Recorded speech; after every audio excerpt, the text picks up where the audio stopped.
For this tutorial, you are going to need some iced brewed coffee. It could be made at home.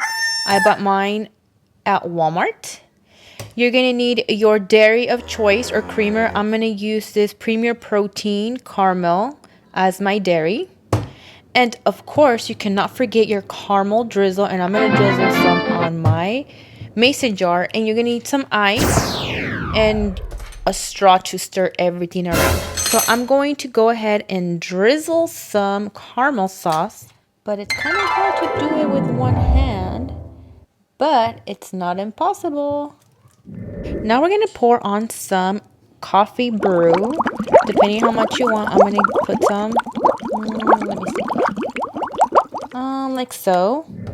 Okay, and now I'm going to pour my dairy. Look how beautiful that looks.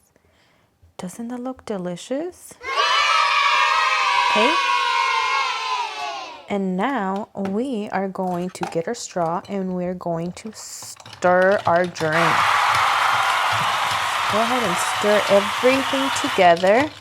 And now it's time for a taste. We have to taste our drink. We have to. Well, there you have it. Your home iced coffee macchiato. And healthier too because of the protein. I don't know about the caramel, that's not healthy. So thank you so much for watching. If you like this video, go ahead and give me a thumbs up. If you would like to see more of these, go ahead and comment down below. What else would you like to see? Thank you for watching. Until next time. Bye.